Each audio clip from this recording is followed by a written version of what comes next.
Why on earth are we paying for the childcare bills of people earning $500,000, $500,000 a household? Why is the taxpayer paying their childcare bills? It might surprise people to know we spend over $11 billion right now on childcare. And as of this weekend, it'll go to almost $13 billion. We've got pensioners who can't even turn their heaters on tonight. Can't we get somewhere a better middle ground in this stuff?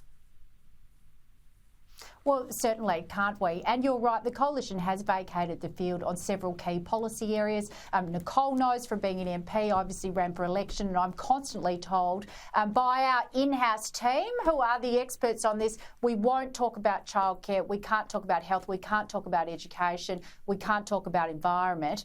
All of those things are highly relevant to constituencies that we need to win back, women and young people, and we need to explain the universal values of the Liberal Party, which are universal values that relate to young people, to women, to older people, to mums juggling childcare and a career.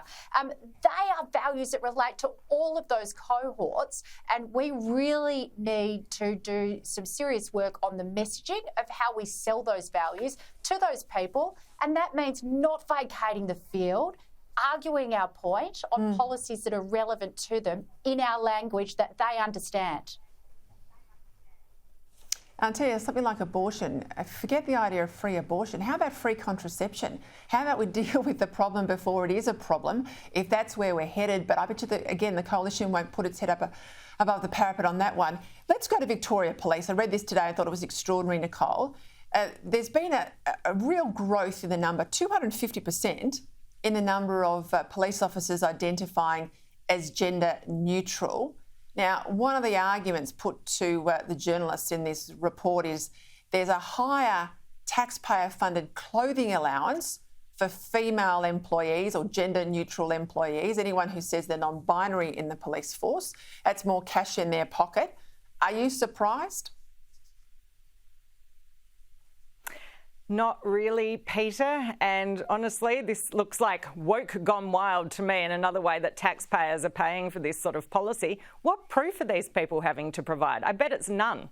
I think that would sharpen up attitudes and see a change in the number of people who are granted this allowance if they had to prove what they are claiming. And you've got Victorians too, Christy, as you know, waking up, someone standing over them in bed with a machete in their hands. You've got families now, streets and body corporates, all hiring private security, and the police are, changing the box they tick on a gender form. Oh, of course. And public servants in Victoria know that if you want to keep your job, you don't question somebody who ticks a box on a form, even if it is to get $1,120 higher allowance and the colleague that sits next to them.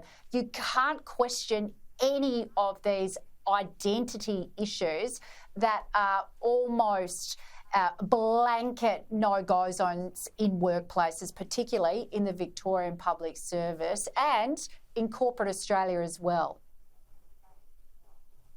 Christy Nicolle Flint, wonderful common sense on a Thursday night. Thank you both.